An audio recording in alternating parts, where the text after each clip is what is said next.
átti ég góða vini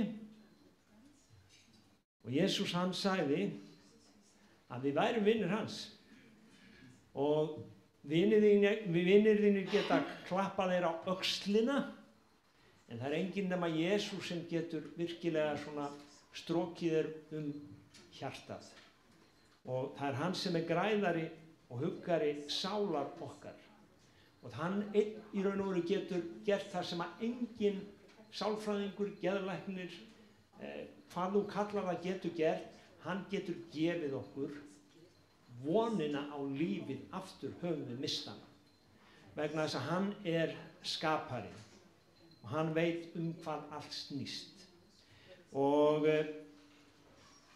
í morgun þá fann ég ritninguna sem ég ætlaði að byrja á í dag.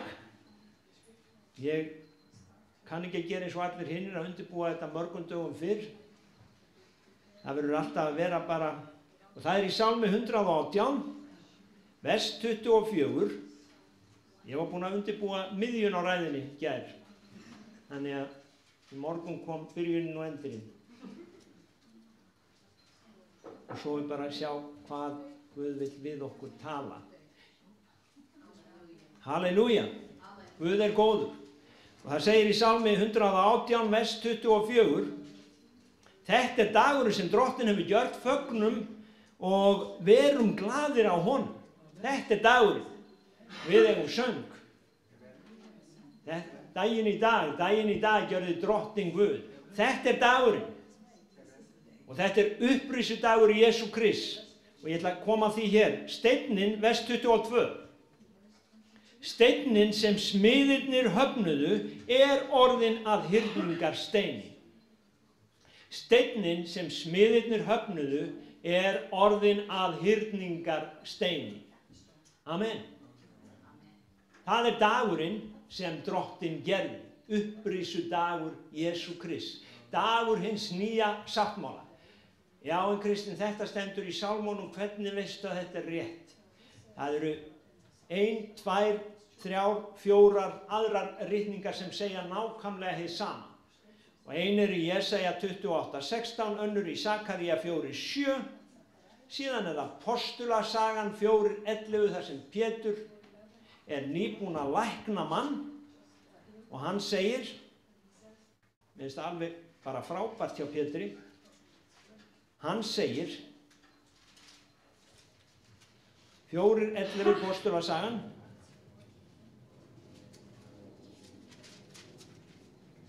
hann segir reyndar, ef við höfum samhengi, þá sé yður öllum kunnugt,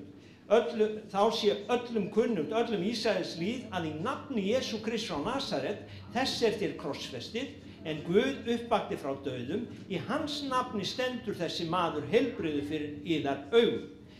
Jesús er steinninn sem þér húsasmiðirnir virtuð einskís. Hérna segir það, Jesús er steinninn. Þannig að ritningin, hún útskýrir sig alltaf sjálf. Jesús er steinninn og þess vegna er þetta dagurinn sem Drottinn gjörði. Þetta er það sem að Jóhannes á eyjunni Patmos kallaði á Drottins degi. Fyrsta degi vikunar þegar að Jesús Kristur reis upp og hann opnaði hinn nýja sáttmála fyrir okkur. Amen. Í Rómverjabréfinu er talað að hann hafi verið kröftulega auglýstur. Hann var kröftulega auglýstur, ekki endilega í víkufréttum eða á Stöð 2. Hann var kröftulega auglýstur af heilugum anda. Og ég man að ég var einu sinni þegar ég var í biblíuskóla, þá var ég beðinn að gera svona verkefni, 5 tákn á staðbundnum söfnuði og á enskunni hljómaði það svona 5 signs of a local church og ég man að ég skrifaði að táknin eru táknin, einkennin að táknin eru táknin, 5 einkenni, 5 tákn, 5 einkenni á staðbundnum söfnuði það að hann auglýstur af heilugum anda með táknum og undrum.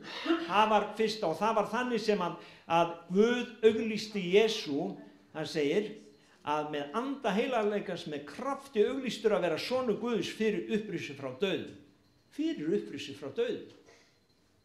En páskar, eða Passover, eins og við segjum á enskunni, það þýðir framhjáganga og það ekki endilega kristinn siður. Mér langar að minnast á það að þetta á sér upptök í gyðinglegum sið þegar að Guð leysti gyðingana út frá Egyptalandi, að þá boðaði Guð til máltíðar og hann sagði þeim að slátra lambi, og þið getið lesið þetta í annarri Mósebók, 12. og 13. og 14. kafla, að Guð sagði þeim að slátra lambi og hver fjölskylda skyldi slátra einu lambi, jafnvel tvær fjölskyldur saman eftir því hver margir væru, og að þeir áttu að matreiða þetta á 14. degi Abíb mánaðar, og þessi mánuður átti að vera upphafsmánuður hjá þeim. Og við skulum kannski bara fletta hérna aðeins upp svo ég fari rétt með þetta. Þetta er önnur Mósebók, 12. kafli, 12. og 13. kafli. Það segir, ef ég les frá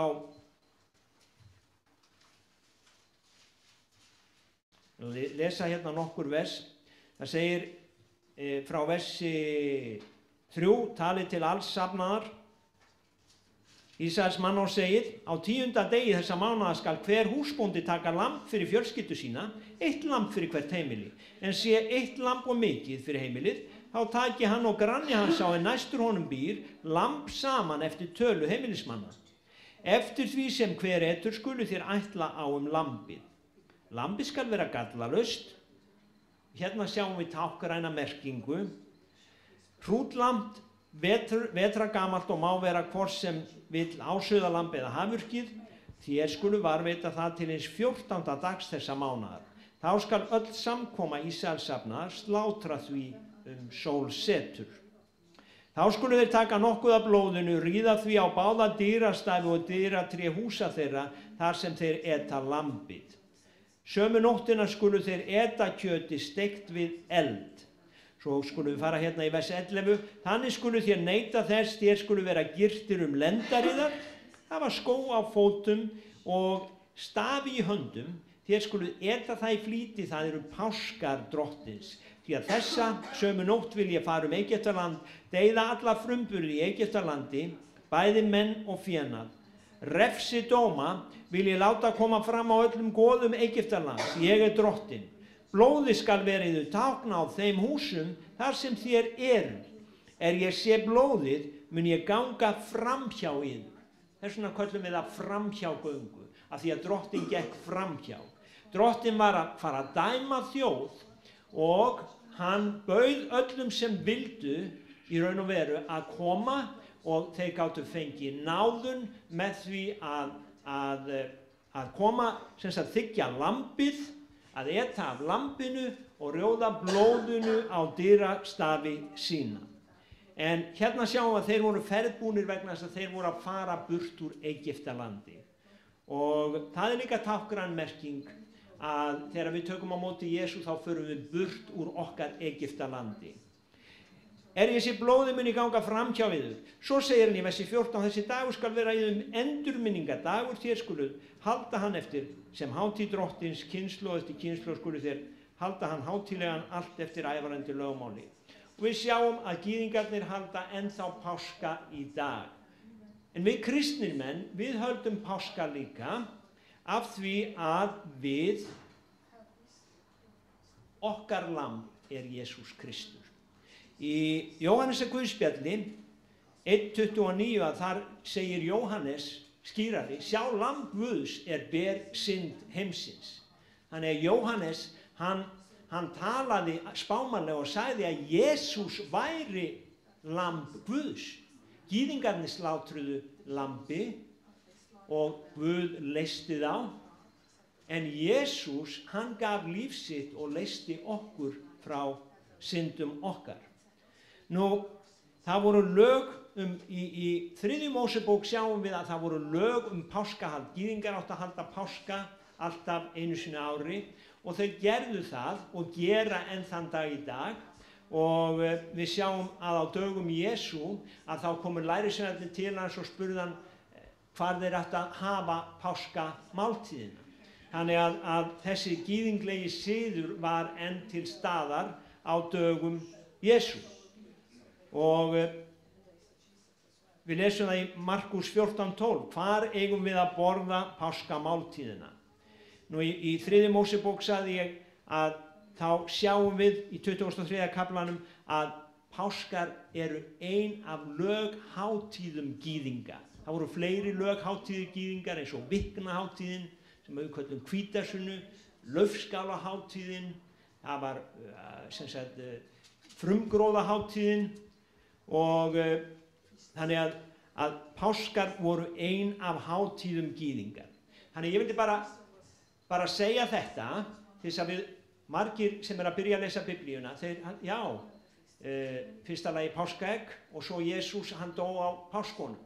Það svona hugsun í dag og ég hugsa að ef þú myndir spyrja einhvern út í bæ, að þá myndi hann kannski vita það að Jesús reis upp á páskadag eða þetta snerist upprisu Jesú, en ég held að mjög fáir myndu vita að þetta var gyðingleg hátíð og að þetta snerist það að Guð leysti Ísraelsmenn út af Egyptalandi.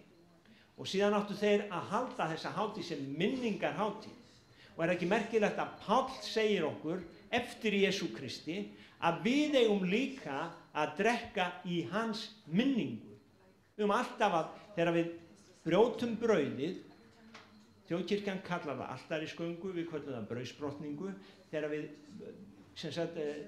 komum saman líkamans að þá gerum við það í hans minningu.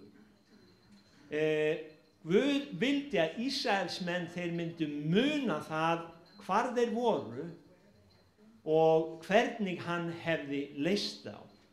Vegna þess að hlutirnir eru oft fljótir að gleymast. Og meira segja eru fólk mjög fljótt að gleyma því þegar Guð læknar það. Þegar Guð leysir það. Bara næsta krísa sem það lendir í, að þá það búið að gleyma kannski að Guð, hann leysti á alveg stórkostlegan hátt. Af hverju? Jú, af því að nú ég aftur í krísu. Og þá gleymi ég Guði og kannski mögla gegn Guði, man ekki að Guð leysti mig. Í staðinn fyrir það að halda áfram að trúa á Guð og það þess vegna sem Guð vill að við munum eftir dauða Jesú Krist, upprisu Jesú Krist, til þess að við höldum áfram að trúa. Amen. Nú, í 1. Korinthubréfi 5:7 þá segir Páll, páskalambi voru slátrað sem Kristur. 5:7, hann segir, páskalambi voru slátrað sem Kristur. Þetta seinni hlutin af versinu. Því að páskalambi voru slátrað sem Kristur. Og hann talar að hreinsa burt gamla súrdegið í þessu versi og til þess að við séum nýtt deg. Og þetta svona gyðingamál vegna þess að þeir áttu ekki að borða, hvernig verða í 7 daga, þá áttu þeir að borða ósýrt brauð eða deig, hvað það var. Þannig að hann talar hér gyðingamál. Oft finnum við það í Nýja testamentinu að þeir tala gyðingamál. Kristur var gyðingur. Fyrir þá sem að halda gyðing í dag, að þá var Kristur gyðingur. Þannig að það erfitt fyrir suma að gleypa. Ég man eftir einum Egyptar sem ég las bók eftir. Hann átti mjög erfitt með að byrja, hann tók kristna trú, hann átti mjög erfitt að elska gyðinga. Það tók hann 2 ár að virkilega ná gyðingahatrinu út úr hjarta sínu. Þannig að Jesús Kristur var gyðingur. Og hér segir Páll okkur að Jesús Kristur hafi verið lambið Guðs. Og þegar þeir fóru út úr Egyptalandi, þá voru þeir nýbúnir að borða lambið. Hvað var þá hérna í maga þeirra? Það var lambið. Þegar við göngum út úr syndinni, hverjum höfum við tekið á móti? Við segjum, Jesús kom inn, Jesús kom inn. Þá er Jesús hérna innra með okkur. Þannig að við sjáum að myndin er fullkomin. Sumir halda að kristindómurinn hafi orðið bara til við komu Jesú. Nei, þetta var áætlun Guðs í gegnum aldirnar. Og ég ætla að koma aðeins inn á það sem að kannski Páll er að tala hérna í Korinthubréfinu. Það sem við köllum kristna kenningu. Fyrra Korinthubréf 15. Við byrjum hérna í versi 3. Því það kenndi ég þau fyrst og fremst sem ég einnig hef meðtekið að Kristur dó vegna synda vorra samkvæmt ritningunum. Það að hann var grafinn, hann reis upp á 3. degi samkvæmt ritningunum, hann birtist Kefasi, síðan þeim 12, því næst birtist hann meira en 500 bræðrum í einu, sem flestir er á lífi, allt til þessa, en nokkrir eru sofnaðir. Síðan birtist hann Jakobi og því næst postulunum.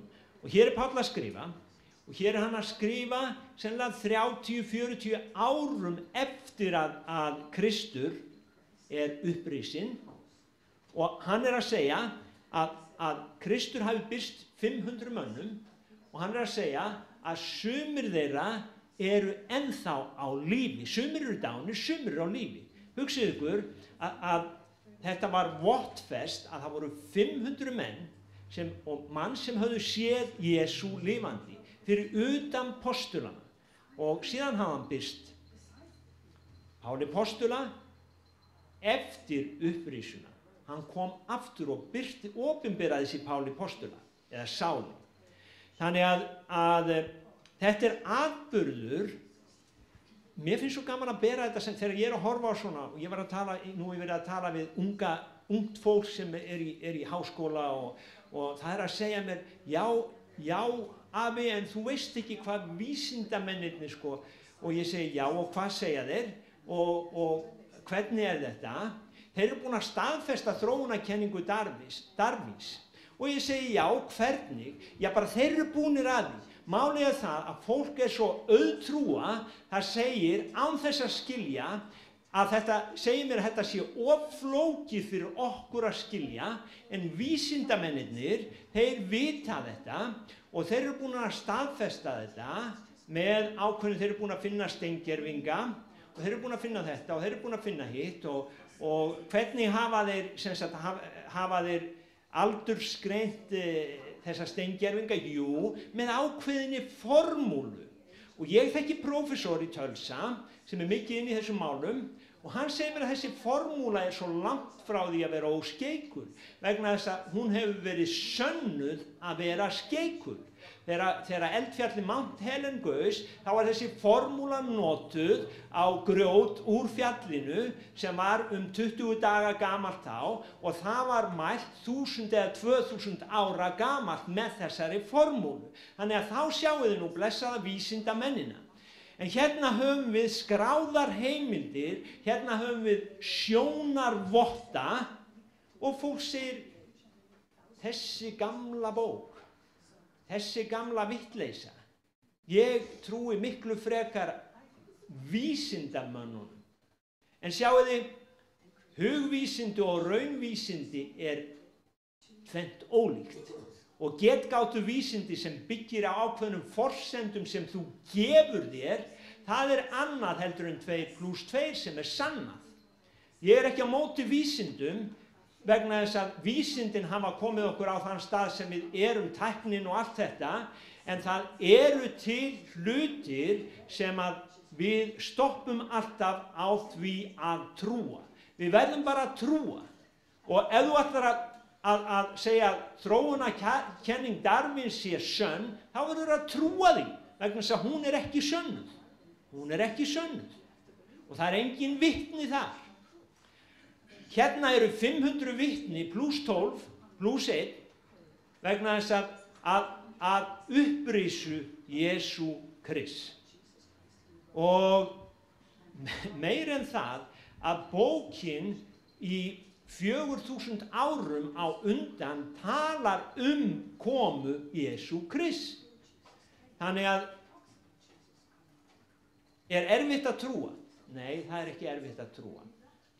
En lesum hérna áfram og meira að segja þessar sögulegu staðreyndir, við lærðum þær á Alfa, að Nýja testamenti var skrifað 30-40 árum eftir Jesú Krist, eftir að hann reis upp. Þá var Nýja testamenti skrifað 30-40 árum. 300 árum síðar bókin til. Jóhannesar guðspjall var til á fyrstu 100 árunum, en ritunartíminn bara 30-40 árum eftir. Og það yfirleitt kallað mjög áreiðanlegar heimildir. Þannig að það eru margar heimildir. Það eru til samtíma heimildir sem staðfesta að Jesú Kristur var. Já, það líka til.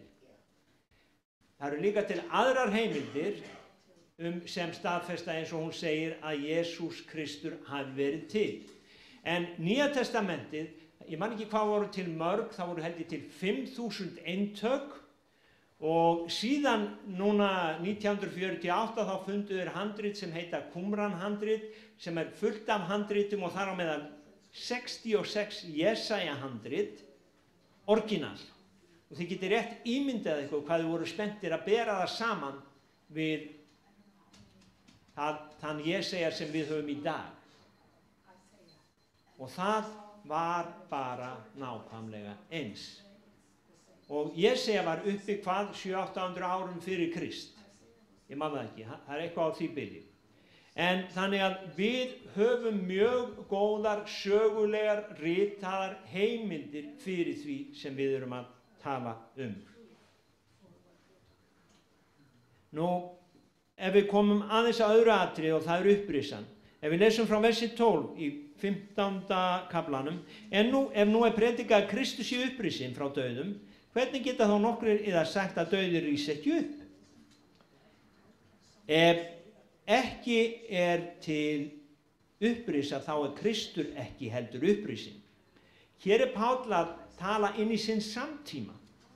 Og talandi samtíma, vegna þess að það voru Grikkir sem við sjáum það í postulasögunni að þegar komu þegar nefndu upprisu dauðra, það í postulasögunni 1732, eða við viljum skrifa það, að þá gerðu sumir gys af því að þeir voru grískir. Þeir trúðu ekki á líkamlega upprisu. Grikkir, þeir höfnuðu hugmyndin líkamlega upprisu.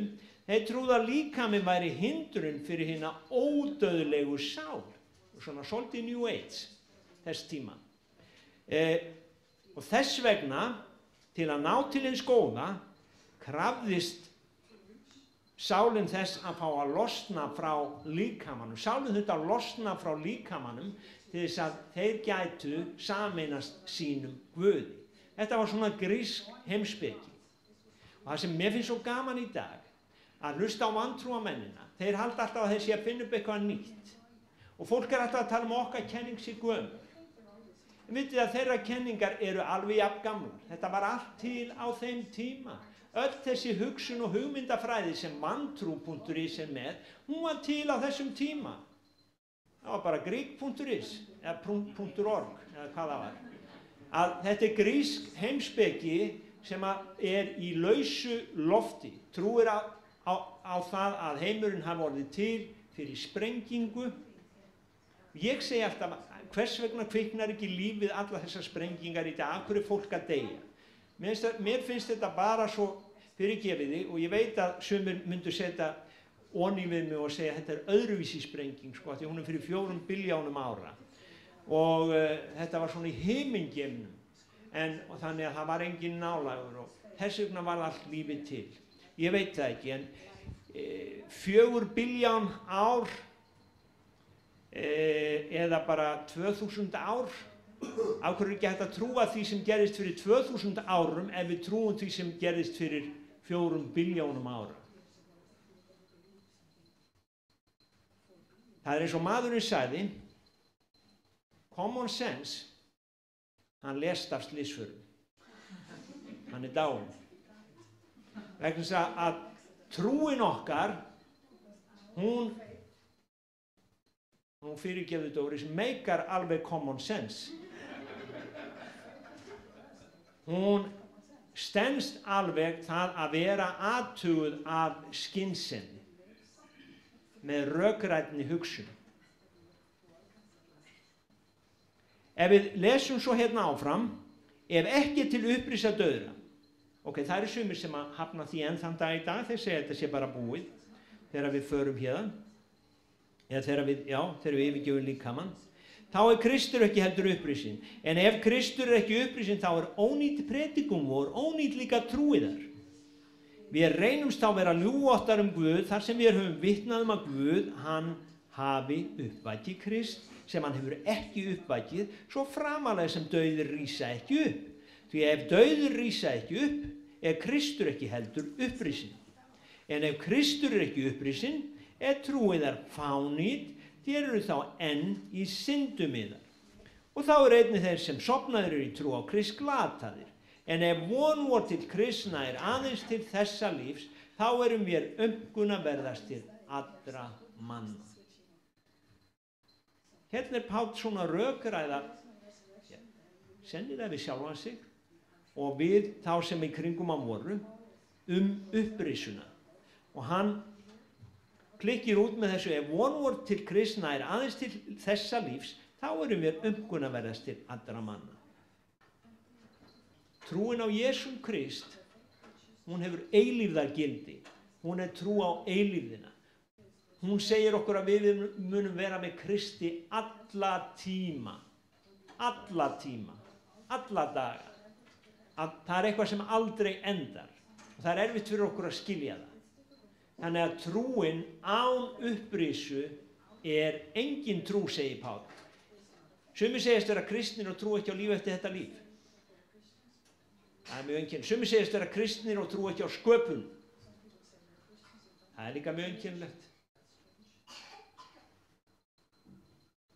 Sjáðu, þú trúir ekki nema því sem þú heyrir. Biblían segir, trúin kemur af því að heyra.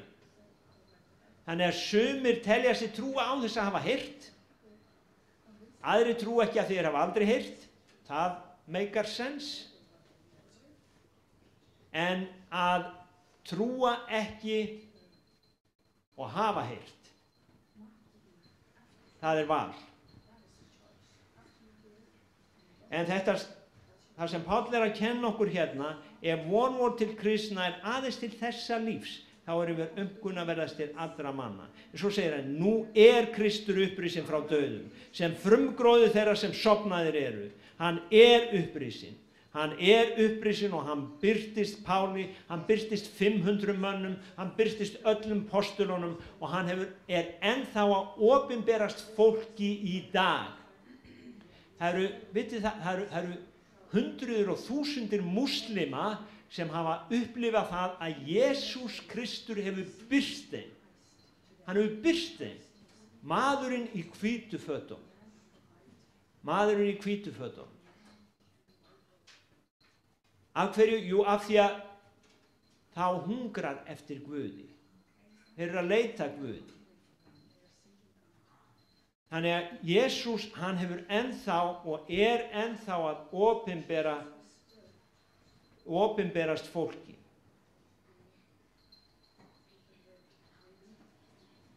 Nú, en þetta í rauninni, Matteusar Guðspjall tala líka þetta að við erum að lesa bara aðeins Matteus 28, vers 1. Að liðnum hvítadegi, þegar lýsta fyrsta degi vikunar komu þær María Magdalena og María hin að líta á gröfina. Þá var landskjálfti mikill og enginn drottins sé niður að himni, kom og velti steininum og settist á hann. Hann var sem elding ásýndum og klæðing hvít sem snjór. Varmennirnir skulfu af hræðslu við hann og urðu sem örrendir. En engillinn mælti við konurnar, þér skuluð eigi óttast, ég veit að þér leitið að Jesú hinum krossfesta, hann ekki hér, hann upprisinn eins og hann sagði. Eins og hann sagði. Vers 11. Meðan þær voru á leiðinni komu nokkrir varmenn til borgarinnar og sögðu æðstuprestunum allt sem gjörst hafði. En þeir kvöddu saman öldungana og tóku það ráð með að bera mikið fé á hermennina og mæltu, segi þetta, lærisveinar hans komu að næturþeli meðan við sváfum og stálu honum. Og ef þetta berst landshöfðingjanum til eyrna, skulum við sefa hann, svo að þér geti verið áhyggjulausir. Þeir tóku við fénu, gjörðu svo sem þeim var sagt. Þessi sögusögn hefur verið borin út meðal gyðinga allt til þessa dags. Og þessi dagur sennilega 30, 40, 50 árum eftir upprisuna. Að þá þessi sögusögn í gangi að lærisveinarnir hafi stolið hún. Og þessi sögusögn enn þann dag í dag í gangi. Hún ekki ný, hún var hérna í gangi. Og þeir gerðu sér grein fyrir því og þeir vissu að Jesús var upprisinn. Þannig við höfum það frá fyrstu hendi, alveg svo ef að Óðinn myndi segja mér það í dag, eða einhver, að hann hefði séð eitthvað gerast hérna út á götu. Og ég tala nú ekki ef að konan hans myndi staðfesta það, þá myndi ég alveg örugglega trúa þeim báðum. Skilur, að því ég þekki þau, og hér maður sem að hefur talað við menn sem sáu og veit menn sem sáu. Og hann að segja okkur það, og við höfum það sögulega staðfest að þessar ritningar eru réttar, skrifaðar á þessum tíma, og við höfum þetta frá fyrstu hendi, að Jesús Kristur upprisinn. Þannig að Guð, hann hefur í raun og veru talað til okkar, eins og Hebreabréfið segir, í Kristi. Hann talaði til okkar í Kristi. Og spurningin hverju svörum við? Ég sagði hérna á föstudaginn, ef að Guð talar til þín og hann spyr þig, viltu fylgja mér, viltu trúa, hverju svarar þú? Hverju svarar þú? Já, hann kom ekki til mín. Nei, hann kom ekki til þín, en hann að tala til þín núna. Hann að tala til þín núna í gegnum orðið sitt og hann hér núna. Ef einhver ykkar hefur þjónust á hendi, segir í Pétursbréfinu, þá tali hann Guðs orð. Þannig að Guð að tala til okkar núna og segja okkur að Jesús Kristur sé upprisinn. Og hvað viljum við gera með það? Hvað þýðir það?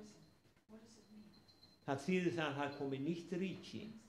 Það þýðir það að við eigum að útbreiða hans ríki og við eigum að vera í þeim hópi sem hrópar, komi ríkið þitt, verði viljið þinn, svo á jörðu sem á himni. Amen. Og við eigum í raun og veru að segja, já, Jesú, ég trúi að þú í hjarta mínu og ég játa með vörum mínum að þú sért upprisinn frá dauðum. Og ég talaði það hér á sunnudaginn var að við getum ekki verið endurfædd nema við trúum því að Jesús sé upprisinn. Við þurfum að trúa að Jesús sé upprisinn til þess að geta fengið anda Guðs inn í líf okkar. Vegna þess að það lífsins, það heilagur andi, það lífsins andi. Að hann upprisinn. Amen. Þannig að þetta baráttan sem hefur átt sér stað síðastliðin 2000 ár og ennþá í gangi og það ráðið svo harkalega að þessari kenningu og það alls staðar verið að segja mönnum og börnum að þetta sé rangt, að þetta sé lygi. En í raun og veru sannar kenningin sig sjálf og ef þið viljið koma á fimmtudaginn þá getið þið fengið að sjá hvernig Guð breytir lífi fólks. Hvernig Guð breytir lífi fólks bara á staðnum. Við það, ég þarf ekki að segja ykkur það, vegna þess að Guð breytti lífi mínu, hann breytti lífi Bersteins. Og við vitum hvar við vorum og við vitum hvar við erum. Vorum síðast að tala það í morgun, hvað að veri gott að vera laus við, og nú ætlum ég að tala eins og farisearnir, að vera ekki eins og þessi 2 drykkjumenn sem gengu hérna framhjá. Það var ekki það að við værum betri en þeir, eins og farisearnir hefðu sagt, heldur vorum við svo fegnir því að hafa verið leystir frá þessu líferni. Að vera ekki lengur á þessum stað og það bæn mín að þessir ungu menn megi finna Drottinn, og ég bara biðji Drottinn Jesús, þessir ungu menn sem gengur framhjá, sem ég nota sem dæmi, að þeir megi finna þig, að orðið megi ganga út til þeirra í Jesú nafni, að þeir megi vita hvað það að vera glaður, að þeir megi vita hvað það að fagna án þess að þurfa að taka tappa af flösku, vegna þess að það virkilega hægt að lifa lífinu lifandi án þess. Amen. En hann upprisinn. Hann upprisinn, andinn vitnar með því, ritningin vitnar með því, og ég sjálfur vitna með því, af því að hann breytti mínu lífi. Hann breytti mínu lífi alveg svo bara gjörsamlega, hann breytti löngunum mínum, hann breytti, það mjög einkennilegt að sé hægt að segja að sé hægt að breyta löngunum manns, en það getur Jesús gert. Það sem læknirinn gerir að hann deyfir langanir þína, hann gefur bara eina sprautu, og ef þú ert með einhverja svona leiðinlega langanir eða slæmar, þá færðu bara svona, þá ertu bara deyfður niður, svo setur rólegur núna, en það sem Jesús gerir að hann gefur okkur nýja langanir. Þannig að þetta gamla verður að engu. Sjá, nýtt orðið til, og það byrjaði með Jesú Kristi á upprisuddeginum. Þetta dagur sem Drottinn hefur gjört, fögnum og gleðjumst, því að hann upprisinn. Amen. Halleluja.